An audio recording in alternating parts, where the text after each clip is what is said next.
TrueCircles.net में आपका स्वागत है। मैं हूं यूसुफ अंसारी। एक बहुत ही अहम मुद्दे पर हम चर्चा करेंगे डॉक्टर एमजे खान साहब के साथ। डॉक्टर एमजे खान काफी दिनों से सोशली और पॉलिटिकल एक्टिव हैं और खासकर इन्होंने मुस्लिम समाज के बीच इकोनॉमिक डेवलपमेंट को लेकर के 2-2.5 साल पहले एक पहल की थी। आई मेडा नाम से एक संस्था बनाई थी, Indian minorities development authority agency. तो उसके लिए काफी काम किया। और इधर जब टीवी चैनलों पर मुसलमानों के खिलाफ एक नेगेटिव छवि बनाने की कोशिश हुई टीवी चैनलों के जरिए, कोरोना से पहले भी और कोरोना काल के बाद भी, उसके बीच एक जरूरत महसूस की गई कि देश भर के जो इंटेलेक्चुअल मुस्लिम्स हैं और जो मुस्लिम समाज के बारे में बेहतर सोचते हैं, मुस्लिम समाज के अंदरूनी मुद्दों को बहुत अच्छे से समझते हैं, तो उनको एकजुट करके एक ऐसा थिंक टैंक तैयार किया है डॉक्टर एमजे खान साहब ने, जिनकी कोशिश है कि मुस्लिम समाज की जो छवि बार बार खराब की जा रही है, उस छवि को बदला जाए। इसके लिए खान साहब हमारे साथ जुड़े हुए हैं। हम बात करेंगे कि ये आइडिया कैसे आया और अब तक कहाँ पहुंचे। खान साहब, हमारे इस कार्यक्रम में आपका बहुत बहुत स्वागत है। तो सबसे पहले मैं ये जानना चाहूंगा कि ये जो आपने इनिशिएटिव लिया मुस्लिम इंटेलेक्चुअल्स का एक थिंक टैंक बनाने का, इसके पीछे क्या सोच रही और क्यों जरूरत इसकी महसूस हुई? देखिए, ये नई पहल नहीं है, लेकिन इस नए चैलेंजेस के बीच में एक नए सिरे से शुरुआत दोबारा किया है। 2004 में जब डॉक्टर मनमोहन सिंह की सरकार बनी है, तो एक बहुत बड़ी कॉन्फ्रेंस रखी गई थी माइनॉरिटीज के एजुकेशन पर।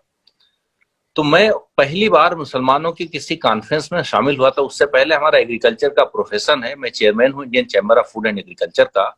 तो कोई हमारा मुसलमानों के इश्यूज से या उनके पॉलिटिकल लाइन से, सोशल वर्क से कोई रिश्ता नहीं था, वाबस्ता नहीं थे। अलीगढ़ मुस्लिम यूनिवर्सिटी में 2 साल MBA जरूर किया है, लेकिन वो एक शॉर्ट पीरियड था जिसपे, तो बहरहाल उसके बाद कोई एक्सपोजर नहीं रहा। उस कॉन्फ्रेंस में मुझे बड़ा एक हैरानी इस बात की हुई कि जिनको हम बड़ा इंटेलेक्चुअल समझते थे कम्युनिटी के, और ये मान के चलते थे कि वो एक कौम को नया रास्ता दिखाएंगे, I was so disappointed seeing their interventions.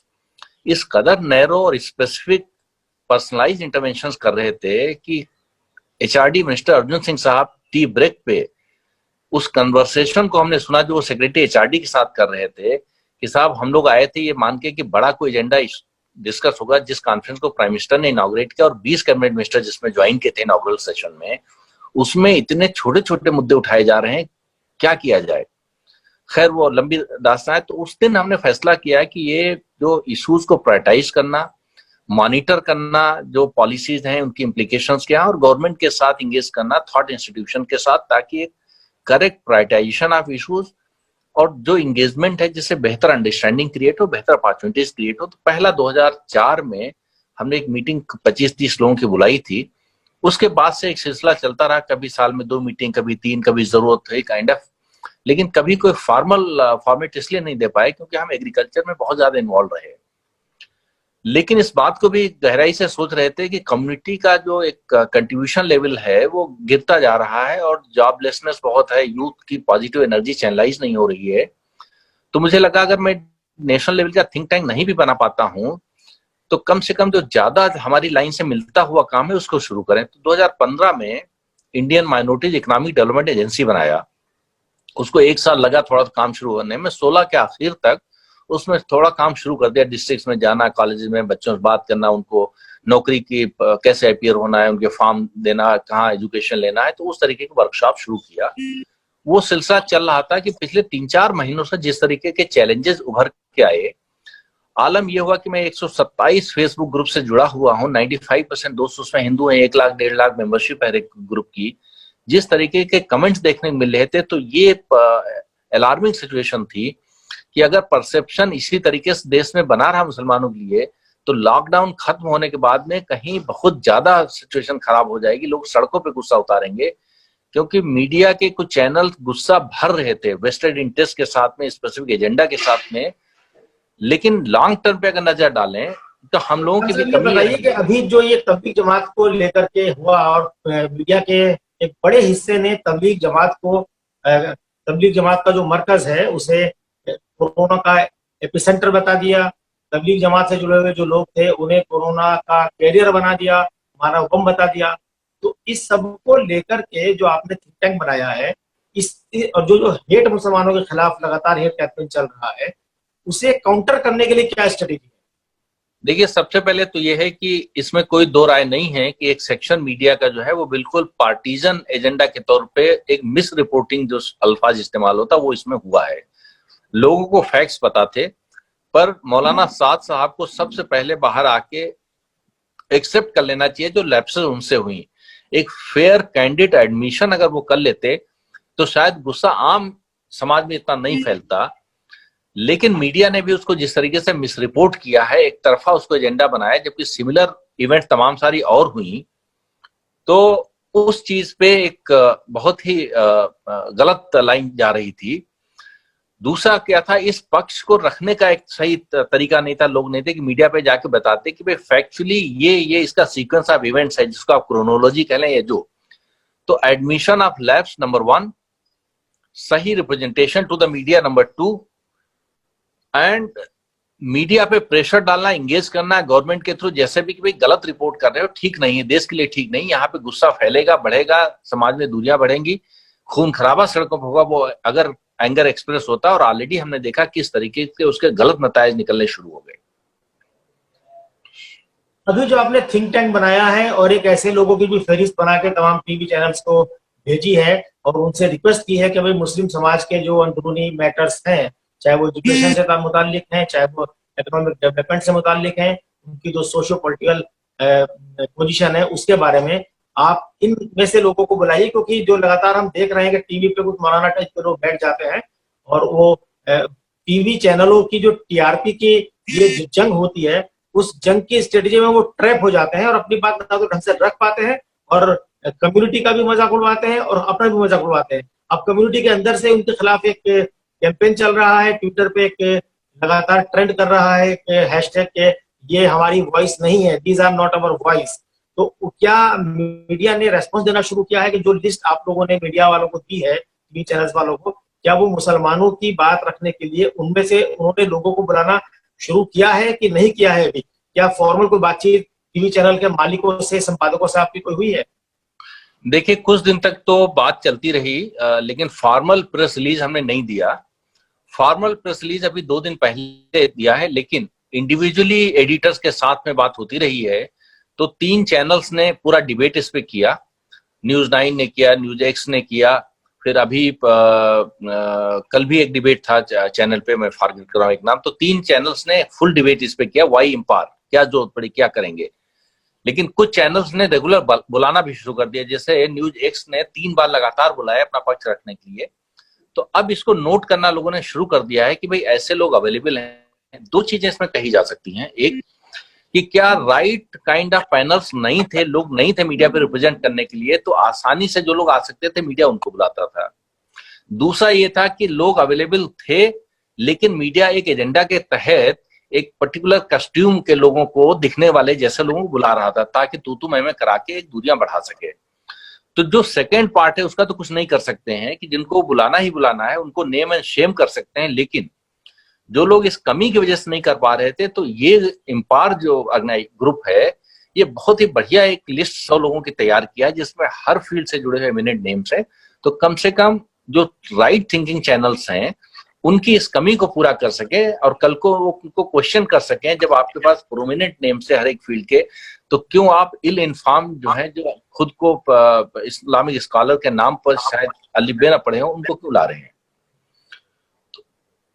एक और बात मीटिंग में आई थी, क्योंकि एक मीटिंग में मैं भी शामिल था, उसमें से तो हुआ था कि भाई जो फेक न्यूज लोग फैला रहे हैं, चाहे वो यूजर लेवल पे है, सोशल मीडिया अपने अकाउंट से या टीवी चैनल के माध्यम से, उनके खिलाफ भी ये थिंक टैंक जो है वो एक्शन लेगा, कानूनी एक्शन लेगा। तो उस दिशा में कोई क्या कदम उठाया गया है? कुछ जो फेक न्यूज थी उनके खिलाफ क्या शिकायत की गई है, और जो शिकायत की गई है उनका क्या फॉलोअप हुआ है? तीनों लेवल पे काम हो रहा है। एक, जितना फेक न्यूज कलेक्ट हो रही है उनको एक कोलेट करके कंपाइल करें चारों तरफ से, फिर जहां जहां पर उनके अगेंस्ट में कंप्लेंट डालना है वो डाली जा रही है। जैसे कमिश्नर ऑफ पुलिस दिल्ली के वहां 3 कंप्लेंट फाइल किया। जहां जहां पुलिस ने अच्छा काम किया उनको अप्रिसिएशन भेजा है, जैसे सीतापुर डिस्ट्रिक्ट ने किया, नोएडा डिस्ट्रिक्ट ने किया। तो जहां पे अच्छे काम हो रहे हैं उनको अप्रिसिएशन। तीसरा है जो फेक न्यूज है उसको एक्सपोज करना, कि कम से कम 60 के आसपास 70 के आसपास लिंक्स लोगों ने शेयर किए हैं जहां पे फेक न्यूज एक्सपोज हो गई हैं, तो उनको वेबसाइट पे भी डाल रहे हैं और सोशल मीडिया में प्रमोट भी कर रहे हैं। लेकिन इम्पार का एजेंडा जो लॉन्ग टर्म में है, जिसपे हम रिकंसाइल है उस फैक्ट को लेके कि हम बहुत ज्यादा 2 केसेस में लीगल एक्शन भी लिए गए हैं, नोटिस जारी किया गया है, लेकिन इम्पार बहुत ज्यादा लीगल में नहीं जाना चाहेगा, इम्पार बहुत ज्यादा कंप्लेंट इस मोड पे भी नहीं जाना चाहेगा। इम्पार इंगेज करना चाहेगा प्रोडक्टिवली, कंस्ट्रक्टिवली, ताकि पॉजिटिव न्यूज और पॉजिटिव एजेंडा जो कम्युनिटी की तरफ से उसको हाईलाइट करें। जैसे कोविड-19 के लड़ने में मुस्लिम ऑर्गेनाइजेशंस ने, एनजीओज ने, इंडिविजुअल्स ने बड़ा रोल प्ले किया है। गरीब कौम होने के बावजूद जितना खर्च कर रही है, जितना लगी हुई है लोग खाना खिलाने में सब तरीके से, उस न्यूज को इकट्ठा करके उसको भी शेयर कर रहे हैं। अच्छे स्टेटमेंट्स भी क्लर्जी से मंगवा रहे हैं, मौलाना से मंगवा रहे हैं, और हमारे अपने लोगों से कि भाई ये स्टेटमेंट भी दीजिए कि क्या क्या हम लोग गाइडलाइंस फॉलो करने हैं, कैसे सरकार को कोऑपरेट करना है। तो लॉन्ग रन में हम लोगों को पॉजिटिव एजेंडा प्रमोट करना है। लॉन्ग रन में हम लोगों को जो कम्युनिटी में रिफॉर्म्स की बहुत सख्त जरूरत है, उसको जरूरत है। एक साइंटिफिक टेम्पर प्रमोट करने की जरूरत है और फिर यूथ को अपॉर्चुनिटी से जोड़ने की जरूरत है। बट शॉर्ट टर्म में जहां पे कम्युनिटी कंसर्न है इस तरीके की डिबेट को लेके, अब जैसे मोहन भागवत जी का बयान आया है, अच्छा बयान है, प्राइम मिनिस्टर का बयान है, अच्छा बयान है, तो जहां पे कम्युनिटी को लगता है अप्रिशिएट करना चाहिए, या उद्धव ठाकरे साहब के जो एक्शंस रहे महाराष्ट्र गवर्नमेंट में बहुत अच्छे हैं, तो वी मस्ट अप्रिशिएट, ताकि टू एनकरेज द पीपल कि डू बेटर फॉर अस। हाँ साहब, अभी रमजान से कुछ दिन पहले थिंक टैंक की तरफ से गाइडलाइंस आई थी मुसलमानों के लिए, जिसमें ये सलाह दी गई थी कि भाई लॉकडाउन के दौरान रमजान चूंकि आ रहा है तो इसमें लॉकडाउन का पालन करें और घरों से बाहर ना निकलें। ईद, रमजान की जो भी इबादत है, चाहे वो तरावी की नमाज, तरावी हो या इफ्तार वगैरह हो, वो किया जाए। तो मोटे तौर पर अभी तक ये देखने को मिला है कि मुसलमान उस गाइडलाइन को फॉलो कर रहे हैं, जिसपे ये बात भी कही गई थी कि जो हमारे शरिया है या जो धार्मिक, जिन्हें हम धर्मगुरु कहते हैं या उलेमा है, उनके साथ सलाह मशवरे से वो गाइडलाइंस आप लोगों ने तैयार की थी, तो उसका एक अच्छे नतीजे देखने को मिल रहे हैं। लेकिन अभी जब आज प्रधानमंत्री ने मुख्यमंत्रियों के साथ वीडियो कॉन्फ्रेंसिंग के जरिए चर्चा की है और उसमें इन संभावनाओं को तलाशा है कि भाई 3 मई के बाद क्या लॉकडाउन में कितनी छूट दी जाए, और इस तरह के संकेत भी हैं कि शायद कुछ इलाकों में छूट मिलेगी। तो ऐसे में अब इस बात की चर्चा शुरू हो गई है कम्युनिटी के अंदर, ये एक डर है कि भाई रमजान के में ईद की शॉपिंग करने के लिए लोग घरों से ना निकलें, क्योंकि अगर इससे में कोरोना वायरस बढ़ेगा तो फिर मुसलमानों के सिर ठीकरा फोड़ दिया जाएगा। तो इस आशंका में आप कितना दम देखते हैं, और इस आशंका का काउंटर करने के लिए क्या स्ट्रेटेजी है, क्या प्लान है? देखिए, हम लोगों ने एक 14 पॉइंट गाइडलाइंस जारी किया है, जिसमें कहा गया है कि सरकार की जो भी गाइडलाइंस है उनका फॉलो करिए, और 30 दिनों में रोजे के दौरान रमजान शरीफ के महीने में ये एहतियात बरतिए।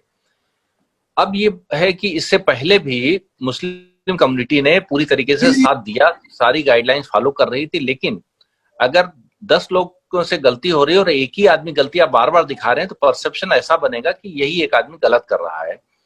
तो इंस्टांसेस, जिसको हम कह सकते हैं कि एक्सेप्शंस कुछ रही हैं, लेकिन बाय एंड लार्ज अगर देखो तो कम्युनिटी का पूरा कोऑपरेशन सरकार को रहा है। इसके बावजूद कि कम्युनिटी में बहुत गलतफहमियां फैली हुई थी इस बात को लेके कि बेसिकली ये क्वारंटाइन सेंटर, डिटेंशन सेंटर हैं, बेसिकली सरकार नंबर आपका बढ़ाना दिखाना चाह रही, इसलिए ले जा रही है, यहाँ तक कि जो कोरोना पॉजिटिव नहीं उनको कोरोना पॉजिटिव कर दिया जाएगा। इतनी गलतफहमियों के बावजूद जो कम्युनिटी का कोऑपरेशन रहा, रिस्पॉन्स रहा, काबिले तारीफ रहा है। लेकिन आगे की जो आशंका है, मुझे लगता है एहतियात बरतना बेहतर है, क्योंकि जो फेजेस में इसको लॉकडाउन को उठाया जाएगा वो इसलिए उठाया जाएगा, जो असेंशियल इकोनॉमिक एक्टिविटीज हैं, जो लाजिमी है, लोगों को हर चीजें ठीक से मुहैया हो जाएं, सर्विसेज मिल जाए, उसको मद्देनजर रखते हुए।